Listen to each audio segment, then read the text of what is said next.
Hello students, मैं अंजलि पयाल स्वागत करती हूँ आपका आईसीटी वर्चुअल क्लासरूम देहरादून से। कैसे हैं आप सब लोग? उम्मीद करती हूँ आप सब लोग अच्छे होंगे और अपनी लाइफ में बहुत बेहतर कुछ कर रहे होंगे।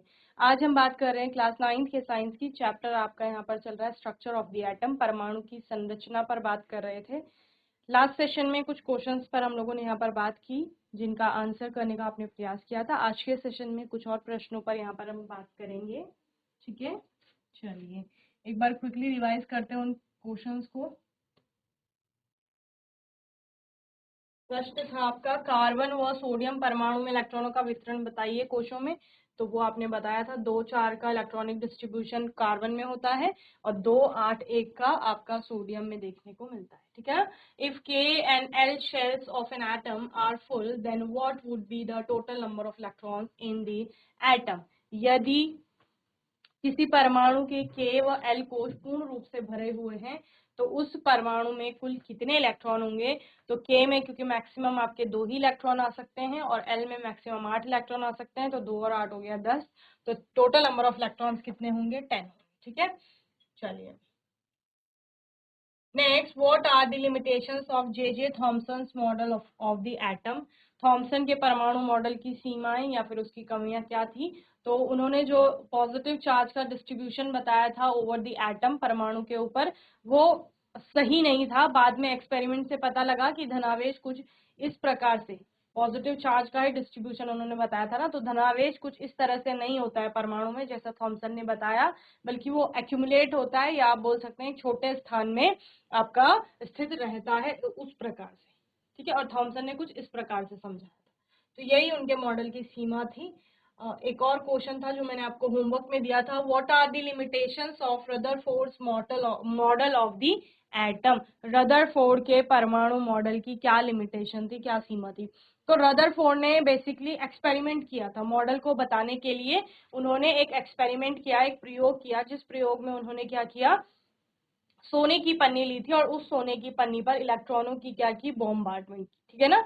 देन कुछ ऑब्जर्वेशन उन्होंने देखी, उन्होंने देखा कि जितने अल्फा कण डाले जाते हैं वो सारे ही अल्फा कण, आप बोल सकते हो मोस्टली या अधिकांश जो अल्फा कण थे वो क्या हुए, उस सोने की पन्नी को पार करके एज इट इज निकल गए।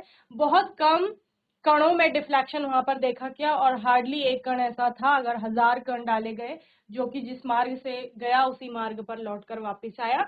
तो इस ऑब्जर्वेशन से उन्होंने कुछ कंक्लूड किया, जिस पर उन्होंने मॉडल दिया अपना, और उन्होंने कहा कि परमाणु का अधिकांश भाग खाली होता है। परमाणु में धनावेश है लेकिन वो बहुत कम स्थान घेरे हुए है। परमाणु के आकार की तुलना में नाभिक बहुत छोटा होता है और नाभिक उन्होंने किसको नाम दिया, जहां पर धनावेश स्थित है। उन्होंने कहा परमाणु के केंद्र में धनावेश स्थित होता है और इस केंद्र को नाभिक नाम उन्होंने दिया था। ठीक है, अब सीमा क्या थी, उन्होंने इसमें बोला था कि जो इलेक्ट्रॉन होता है वो सर्कुलर पाथ में अराउंड द न्यूक्लियस आपका मूव करता है, या आप बोल सकते हैं नाभिक के चारों ओर इलेक्ट्रॉन घूमता है सर्कुलर पाथ में। और हम जानते हैं कोई चार्ज पार्टिकल अगर सर्कुलर पाथ पे यानी वृत्ताकार पथ पे घूम रहा है तो वो एनर्जी रेडिएट करेगा। ठीक है, एक्सीलरेशन में जाएगा, एनर्जी रेडिएट करेगा, ऊर्जा का ह्रास होगा, धीरे धीरे ऊर्जा कम होगी और उसका पाथ छोटा होता जाएगा, छोटा होता जाएगा। तो एक समय आएगा, देखो बड़ा पाथ था, इलेक्ट्रॉन इस पे घूम रहा था, इस इलेक्ट्रॉन की एनर्जी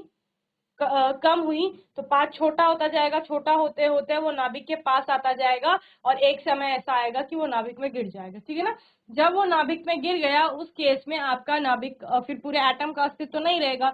एटम का अस्तित्व नहीं रहेगा तो फिर पदार्थ जिस तरह से हमें दिखाई देता है वैसा नहीं होगा, लेकिन ऐसा तो नहीं है, एटम का अस्तित्व भी है, आपका एग्जिस्ट करता है एटम, और मैटर भी यानी पदार्थ भी जैसे हमें दिखता है वैसा होता है। तो फिर कैसे उसको एक्सप्लेन करेंगे, वो अदर एक्सपेरिमेंट में आपने देखा, लेकिन ये उनकी क्या बन गई थी, लिमिटेशन बन गई थी।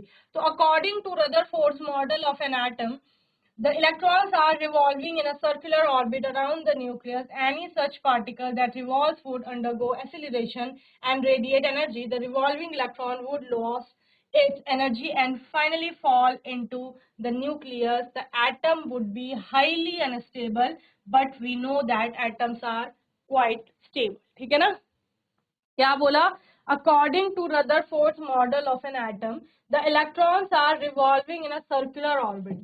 हमने रदरफोर्ड के परमाणु मॉडल के आधार पर देखा कि जो इलेक्ट्रॉन्स होते हैं are revolving in a circular orbit, वो वृत्ताकार कक्षाओं में आपका घूमते हैं। ठीक है, देखिए ये अगर आपका नाभिक है, ठीक है ना, ये नाभिक मान ले, इसके बाहर वृत्ताकार कक्षा होगी और इसमें इलेक्ट्रॉन आपका मूव करेगा, ऐसा रदरफोर्ड ने बोला। ठीक है ना। एनी सच पार्टिकल, किसी भी कोई भी इस प्रकार का कण, इस प्रकार से क्या मतलब है, जिस पर आवेश है, that revolve would undergo acceleration, जो घूमता है वो घूमते हुए क्या करेगा, त्वरण में जाएगा। त्वरण में कैसे जा रहा है, कैसे आप बता रहे हो, क्योंकि आपका वेग बन रहा है ना, उसका, उसकी दिशा परिवर्तित हो रही, तो वेग बदल रहा है, वेग बदलेगा तो त्वरण में जाएगा।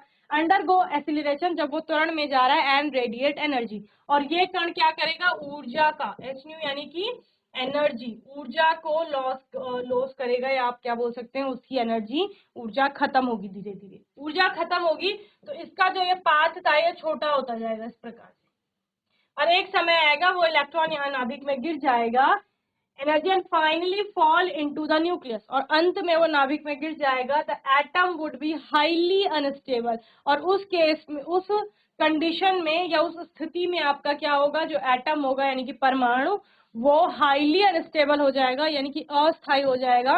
लेकिन but we know that atoms are quite stable, लेकिन हम जानते हैं जो परमाणु होते हैं वो स्थायी या स्थिर होते हैं, बहुत ज्यादा स्थिर नहीं होते हैं, लेकिन कुछ हद तक वो क्या, उनमें क्या देखने को मिलते हैं, स्थायित्व देखने को मिलता है, स्टेबिलिटी देखने को मिलती है, जैसा यहाँ पर बताया गया है उसकी तुलना में, तो वो स्टेबल होते ही। ठीक है ना। तो ये मैंने आपको होमवर्क में दिया था, एक बार आप लोग आंसर नोट कर लेंगे इसका, फिर हम आगे चलें।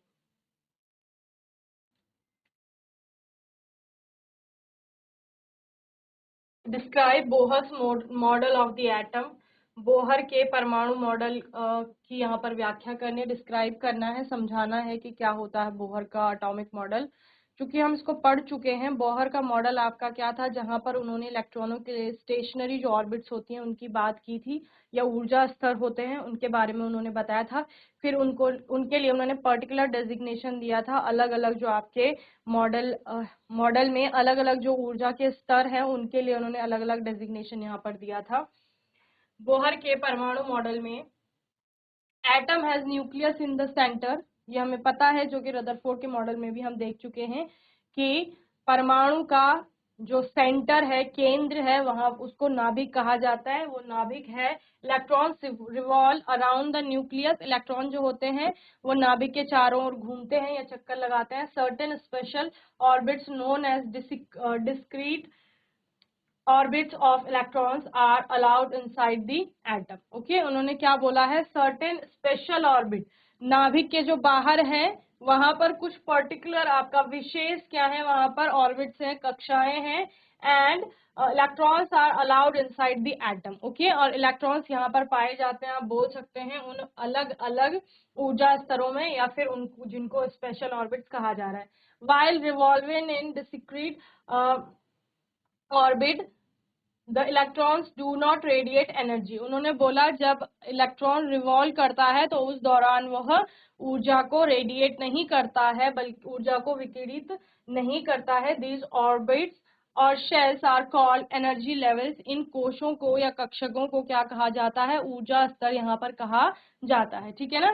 दीज ऑर्बिट्स और shells are represented by the letters K L M N O mn, और the numbers n is equal to 1 2 3 4 for them. okay, उन्होंने कहा इन ऑर्बिट्स को या एनर्जी शेल्स को हम के एल एम एन डेजिग्नेशन यहाँ पर देते हैं, और जिनके लिए n की वैल्यू 1 2 3 4 इस तरह से होती है, यानी कि k के लिए n की वैल्यू 1 हो जाएगी, l के लिए n की वैल्यू 2 हो जाएगी, m के लिए आपका n की वैल्यू 3 हो जाएगी, और n के लिए जो स्मॉल n की वैल्यू होगी वो 4 हो जाएगी। ठीक है ना। तो इस प्रकार से आप इसको बना लेंगे। ठीक है, चलिए।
विकिरणन को क्रॉस चेक कर लेना एक बार।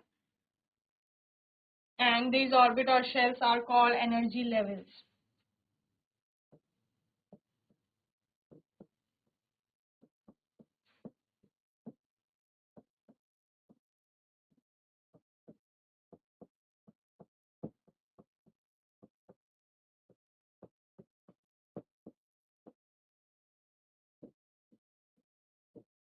कहा जाता है कोशों को क्या कहा जाता है? ऊर्जा स्तर कहा जाता है। दीज ऑर्बिट्स और shells are represented by the letters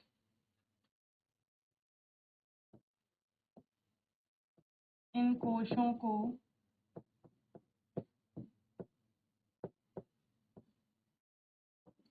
KLMN द्वारा प्रदर्शित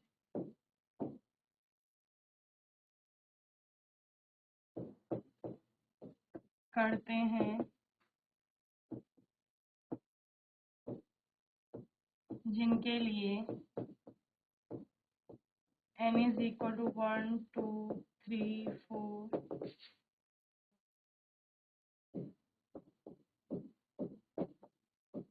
ठीक है, यहाँ पर बताया गया है।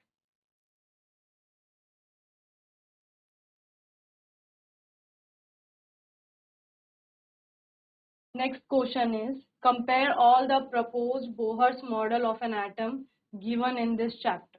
ठीक है ना? चलिए यहाँ पर आपको कंपैरिजन करना है। Compare all the proposed Bohr's model of an atom given in this chapter, not Bohr's model। Compare all the proposed model of an atom given in this chapter। यानी कि प्रश्न में बोला गया है कि जितने मॉडल आपने यहाँ पर पढ़े हैं एटम के, उन सभी को कंपेयर करना है।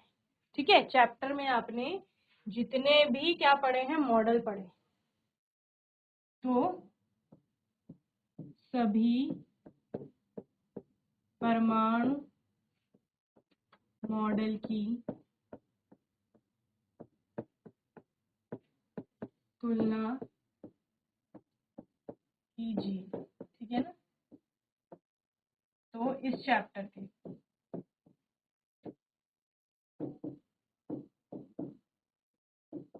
बेसिकली जो आपने पढ़े हैं, क्योंकि मॉडल तो बहुत सारे हैं ना, लेकिन जो आपके चैप्टर में है, जो आपने पढ़े हैं, आप उनको कंपेयर कीजिए। तो हमने क्या पढ़ा? हमने थॉमसन का पढ़ा है, रदरफोर्ड का पढ़ा है, बोहर का पढ़ा है। ठीक है ना? थॉमसन का कौन सा था? तरबूज वाला था। ठीक है। और रदरफोर्ड का कौन सा था? सोने की पन्नी वाला था। बोहर का कौन सा था? स्टेशनरी ऑर्बिट्स वाला था, या स्टेशनरी आपका शेल्स आप बोल सकते हैं, या ऊर्जा स्तर वाला जो आपका मॉडल था, उसके बारे में। ठीक है। Sphere of positive charge, Thomson ने क्या बोला? परमाणु कैसा है? धनावेशित गोला है। Then sphere of positive charge in centre called nucleus, all masses of an atom reside in the nucleus. और रदरफोर्ड ने क्या बोला? रदरफोर्ड ने बोला कि जो स्फेयर तो है, वहां पर गोला है, लेकिन उस गोले में पूरा चार्ज धनावेश नहीं है, बल्कि धनावेश कहाँ है? उसके सेंटर में है, केंद्र में है। और उसी केंद्र में, जिसको नाभिक नाम दिया, उसी में पूरे परमाणु का पूरे परमाणु का द्रव्यमान भी स्थित है। ओके। जबकि बोहर ने क्या कहा? Positive charge in centre called nucleus. धनावेश कहाँ पर है? सेंटर में है, और उसको नाभिक उन्होंने कहा। सेम वही चीज है वहां पर, बस इन्होंने नाभिक की खोज की थी यहाँ पर। देन इलेक्ट्रॉन के बारे में थॉमसन ने कहा, electrons are spread randomly all over in the sphere. Okay. उन्होंने बोला गोले में, जैसे धनावेशित गोला है, उस धनावेश के ऊपर इलेक्ट्रॉन जो है वो रैंडमली, आपने बोला था ना, electrons are embedded in the positive charge. ठीक है ना? यानी धनावेश में इलेक्ट्रॉन आपका पाया जाता है, तो वो रैंडमली कहीं पर भी स्थित हो सकता है। जबकि रदरफोर्ड ने क्या बोला? Electrons revolve around the nucleus in well defined orbit. Rutherford ने बोला इलेक्ट्रॉन जो होता है वो वेल डिफाइंड ऑर्बिट्स में अराउंड द न्यूक्लियस आपका रिवॉल्व करता है, यानी कि नाभिक के चारों ओर इलेक्ट्रॉन घूमता है। जबकि बोहर ने कहा electrons revolve in discrete orbits and do not radiate energy. Okay. उन्होंने कहा कि जो इलेक्ट्रॉन होता है, वो इलेक्ट्रॉन अलग अलग विशेष कुछ ऊर्जा स्तर होते हैं, जिनमें इलेक्ट्रॉन घूमते हैं, और घूमने के दौरान वो ऊर्जा का ह्रास भी नहीं होता है, ऊर्जा को आप बोल सकते हैं इमिट नहीं करता है। और थॉमसन ने बोला positive charge is equal to negative charge, that means magnitude में आपका धनावेश और ऋणावेश बराबर होता है, और जब मैग्नीट्यूड में धनावेश और ऋणावेश बराबर होगा तो अगर एज अ होल आप एटम पे चार्ज देखें तो 0 हो जाएगा, यानी परमाणु पर कोई चार्ज नहीं होगा, ठीक है ना। यहाँ पर उन्होंने क्या बोला, size of nucleus is very small as compare to size of an atom. Okay, अगर आप एक परमाणु को देखें और उस परमाणु की तुलना में उसका नाभिक देखें तो नाभिक बहुत छोटा होता है आकार में और परमाणु बहुत बड़ा होता है। जैसे हमने कल एक क्रिकेट के ग्राउंड वाला एग्जांपल जो बोला था कि कुछ किलोमीटर रेडियाई का या रेडियस का या आपका त्रिज्या का एक क्रिकेट का स्टेडियम है या ग्राउंड है और उसके सेंटर में क्रिकेट की गेंद को रखा जाए तो वो जो पूरा ग्राउंड है वो परमाणु को आपका बताता है और उसके सेंटर में रखी हुई गेंद परमाणु का नाभिक है। तो वो इन्हीं ने बताया था, किसने, रदरफोर्ड ने। ओके, देन बोहर ने कहा the orbit were termed as energy shells labeled as KLMN और n is equal to 1 2 3 4, इस तरह से उन्होंने बताया। और एटम को जो थॉमसन ने बोला क्योंकि पॉजिटिव और नेगेटिव चार्ज इक्वल है तो एटम इज इलेक्ट्रिकली न्यूट्रल, यानी कि परमाणु वैद्युत रूप से कैसा होगा, उदासीन होगा। तो ये तीनों मॉडल है जिनको सम अप कर दिया गया है यहाँ पर एक शॉर्ट फॉर्म में, आप समझ सकते हैं। अगर इसी से आप पूरे परमाणु को भी समझ सकते हैं कि उन्होंने किस प्रकार से परमाणु को देखा। ओके,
नेक्स्ट हम लोग देखते हैं summarise the rules for writing of distribution of electrons in various shells for the first 18 elements. Okay, क्या बोला है यहाँ पर, जितने भी रूल्स हैं आपका इलेक्ट्रॉन फिलिंग के इन द शेल्स, शेल के अंदर, तो उनको आपने एक बार समराइज करना है, यानी बताना है कि क्या क्या नियम है जिनके द्वारा इलेक्ट्रॉनों को भरा जाता है कोशों में। और for the first shell, for the first 18 elements, ठीक है ना, जो पहले 18 तत्व हैं बेसिकली उनको कोशों में किस प्रकार से भरा जाएगा, इलेक्ट्रॉनों का डिस्ट्रीब्यूशन किस प्रकार से होगा, वो आपको यहाँ पर लिखना है। ओके, सो रूल्स यहाँ पर है, the rules for writing of distribution of electron in various shells for the first 18 elements are the maximum number of electrons present in a shell is given by the formula 2n square. Okay, तो पहली चीज ये है कि 2n square का formula use करके आपको इलेक्ट्रॉनों को फिल करना होता है। फर्स्ट 18 एलिमेंट्स तक ये आपका वर्क करता है। Okay, and n is equal to orbit number that is 1 2 3। n का मतलब है कौन सी ऑर्बिट है, कौन सी शेल है, यानी नाभिक के पहले वाली कोश होगी तो n की वैल्यू 1 हो जाएगी, अगर सेकंड कोश होगी तो n की वैल्यू 2 हो जाएगी, अगर थर्ड कोश है आपका, थर्ड ऑर्बिट है तो n की वैल्यू 3 हो जाएगी। तो इस तरह से आपका n की वैल्यू वेरी करेगी on the basis of the number of orbit. ठीक है ना, कौन सी नंबर की ऑर्बिट है उसके आधार पर बदल जाएगी। Maximum number of electrons in different shell are, k के लिए आ जाएगा 2, k शेल में आपके कितने, मैक्सिमम 2 इलेक्ट्रॉन अधिकतम, l शेल में मैक्सिमम 8 इलेक्ट्रॉन, m में मैक्सिमम 18 इलेक्ट्रॉन, n में आपका maximum 32 electron. Okay, the maximum number of electrons that can be accommodated in the outermost orbit is 8। ठीक है ना, भले ये हमने देखा होगा कि मैक्सिमम इतने रह सकते हैं, लेकिन हमने क्या बोला था कि हमारा ऑक्टेट का रूल भी था, जिसमें हमने कहा कि जब इलेक्ट्रॉनों को हम फिल करते हैं तो जो आउटर मोस्ट शेल होगी, सबसे बाह्यतम कोश होगी, उसमें 8 से अधिक इलेक्ट्रॉन नहीं आने चाहिए। ऑल्दो आपने 2n स्क्वायर के फॉर्मूले से मैक्सिमम जो कैपेसिटी होगी किसी ऑर्बिट की वो निकाल रखी है कि इसने इलेक्ट्रॉन इसमें आ सकते हैं, लेकिन अगर वो बाह्यतम कोश होगी तो उसमें 8 से अधिक इलेक्ट्रॉन नहीं आना चाहिए। क्लियर है? The maximum number of electrons that can be accommodated in the outermost orbit is 8। ये आपको ध्यान रखना है। Electrons are not accommodated in a given shell unless the inner shell are filled. Shells are filled stepwise। ठीक है, ये आपको ध्यान रखना है। यानी कि जब तक पहली कोश पूर्ण रूप से नहीं भरी जाएगी, आप दूसरी कोश में इलेक्ट्रॉन नहीं डाल सकते। समझ रहे हैं ना? दूसरी कोश में इलेक्ट्रॉन तभी जाएगा जब पहली वाली कोश पूर्ण रूप से भरी गई होगी। समझ रहे हो ना? देखो, अगर हमारे पास सपोज 2 इलेक्ट्रॉन है, ठीक है ना, 2 इलेक्ट्रॉन है, जैसे हीलियम होता है, तो आपने कहा ये नाभिक हो गया हमारा, नाभिक के बाहर पहली कोश, तो हम क्या करते हैं, एक इलेक्ट्रॉन इसमें डाल देते हैं, एक इलेक्ट्रॉन दूसरी कोश में डाल देते हैं। तो ऐसा नहीं होगा, ये क्या, ये गलत है। उन्होंने क्या बोला, स्टेप वाइज। हमें पता है कि पहली कोश जो के वाली है उसमें मैक्सिमम 2 इलेक्ट्रॉन आ सकते हैं, और चूंकि वो बाह्यतम कोश भी है और 8 से कम ही इलेक्ट्रॉन है 2, तो हम क्या करेंगे, ये नाभिक है और नाभिक के बाहर पहली कोश, तो इसमें 2 इलेक्ट्रॉन। ठीक है ना, अगर जैसे लिथियम का तो 3 इलेक्ट्रॉन है, तो पहली कोश में आपका 2 इलेक्ट्रॉन और दूसरी कोश में 1। तो जब पहली को पूर्ण रूप से भरा गया तभी दूसरी में इलेक्ट्रॉन डाला गया। समझ रहे हो? अगर सपोज हमारे पास यहाँ पर 8 और इलेक्ट्रॉन है, 8 और इलेक्ट्रॉन होंगे तो 1 ये है, तो यहाँ पर क्या करेंगे, पहले इसमें 8 पूरे करेंगे। ठीक है, 8 हो गए। अब एक और इलेक्ट्रॉन है तो वो तब जाएगा इसमें जब ये 8 पूरे भर जाएंगे। समझ रहे हो ना? तो इस तरह से उन्होंने क्या बोला, shells are filled step wise. Step wise shell को भरा जाएगा, यानी पहले के को भरा जाएगा पूर्ण रूप से, फिर एल को भरा जाएगा, फिर एम को भरा जाएगा, फिर एन को भरा जाएगा, तब आगे जाएगा। ओके, ऐसा नहीं होगा कि के को आधा ही भरा फिर एल में भी डाल दिए, फिर एम में भी डाल दिए, एन में भी डाल दिए, ऐसा नहीं होगा। ओके, चलिए इनको नोट करिए आप लोग।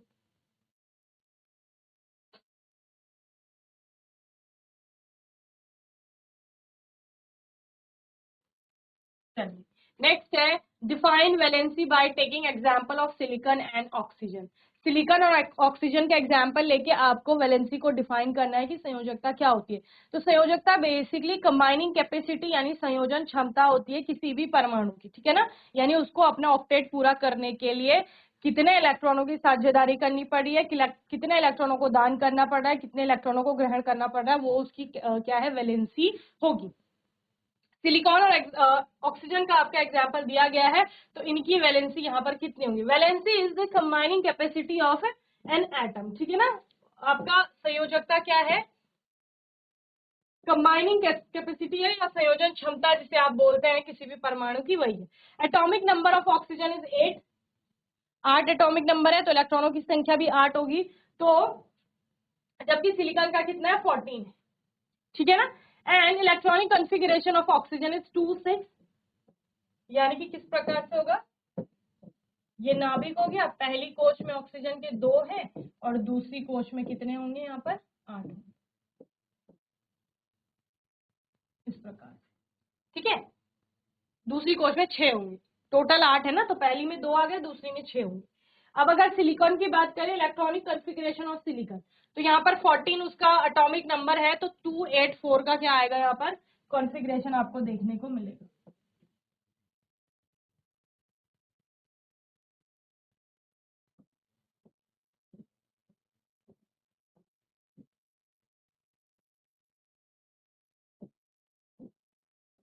इस प्रकार, in the atoms of oxygen the valence electron are 6, that is electrons in the outermost shell. okay, 6 electron है वैलेंस शेल में। इसका मतलब क्या है? बाहरी जो कोश है उसमें 6 इलेक्ट्रॉन आपके पाए गए हैं। To fill the orbit 2 electrons are required, उस ऑर्बिट को भरने के लिए 2 इलेक्ट्रॉनों की आवश्यकता है 8 पूरा करने के लिए। सो इन द एटम, 2 इसकी वैलेंसी हो जाएगी। In the atom of silicon the valence electrons are 4, to fill the orbit this orbit 4 electrons are required, hence the combining capacity of oxygen is 6, combining capacity of oxygen is 2 क्योंकि 2 electron चाहिए, and of silicon is 4, that is valency of oxygen is 2 and valency of silicon is 4। समझ रहे हैं क्या बोला है मैंने? कि यहाँ पर कितने इलेक्ट्रॉन की आवश्यकता है, कितने इलेक्ट्रॉन वो देगा, कितने इलेक्ट्रॉन वो ग्रहण करेगा, कितने इलेक्ट्रॉनों की वो साझेदारी करेगा, उससे आप क्या निकालेंगे? उसकी कंबाइनिंग कैपेसिटी निकालेंगे। ओके,